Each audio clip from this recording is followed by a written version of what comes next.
सबसे पहले आप सभी को मेरा नमस्कार। और अभी तक सभी ने कहा अंकिता बहन के बारे में, मैं तो बस यही दुआ करूंगी कि बहन तुम जहाँ भी हो तुम्हारी आत्मा को शांति मिले, खुश रहना तुम, और फिर किसी के घर में अंकिता भंडारी पैदा ना हो। मैं यही कहूंगी हमारे जो वीआईपी है, सरकार जिसको छुपा रही है, जो हमारे नेता लोग हैं, क्षेत्र के नेता जो उनका साथ दे रहे हैं और बोल रहे हैं कि ये सब ड्रामे हो रहे हैं, जो ये रैलियां निकल रही है, धरना कर रहे हैं, ये सब ड्रामे हो रहे हैं, तो मैं उनसे एक ही बात कहूंगी, आप उस दिन का इंतजार करना जिस दिन वो वीआईपी आपकी बेटी तक पहुंचेगा। जिस दिन वो वीआईपी आपकी बेटी तक पहुंच गया ना, उस दिन देखूंगी मैं कि कितना पुतला जलाते हो और कितना विरोध इस रैलियों का करते हो। एक नारा हमेशा सुनती हूँ, बेटी पढ़ाओ बेटी बचाओ, पर ये भी बता दो कि किससे बचाना है। एक लाइन ये भी जोड़ दो कि किससे बचाना है। सरकार कहती है बेटी पढ़ाओ बेटी बचाओ, अरे ये भी बोल दो कि हम ही से बचाओ अपनी बेटी को, हम ही से बचाओ अपनी बेटी को। और मैं तो यही कहूंगी बहन, सबके घर में पैदा होना लेकिन अंकिता भंडारी ना होना।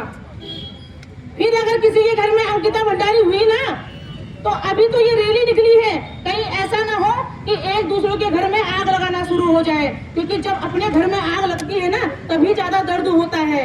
जब मेरे घर में मेरी बेटी को कोई कुछ करेगा ना तभी मेरे अंदर ज्वाला निकलेगी। ये भी मैं जानती हूँ, क्षेत्र की जो जनता है ना बहुत शातिर है, बहुत ज्यादा। वो तब तक कुछ नहीं बोलेगी जब तक पड़ोस की बेटी के घर में कुछ होगा, लेकिन जिस दिन अपनी बेटी के ऊपर आ गई बात उस दिन वो भी सड़क पे आ जाएगी।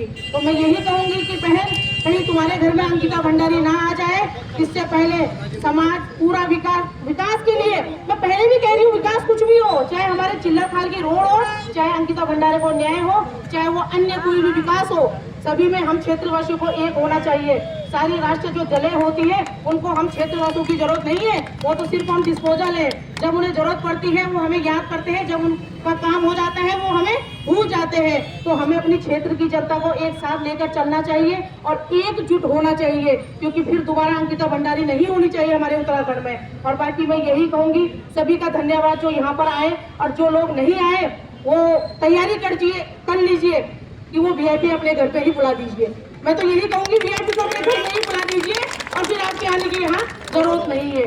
भाई एक बात बोलूं मैं आपसे, सब कहते हैं कि अंकिता भंडारी तो नौकरी कर रही थी, वो ऐसी थी वो ऐसी थी। क्या आपकी बेटी नहीं कर रही है नौकरी? सभी कर रही है नौकरी, हम भी तो कर रहे हैं। घरों से रात हम भी 7-8 बजे घर पे आते हैं। तो क्या आप चाहते हो कि हम भी ऐसी है क्या? बताइए, क्या आप चाहते हैं कि वीआईपी हर रोड पे खड़े हो जाए?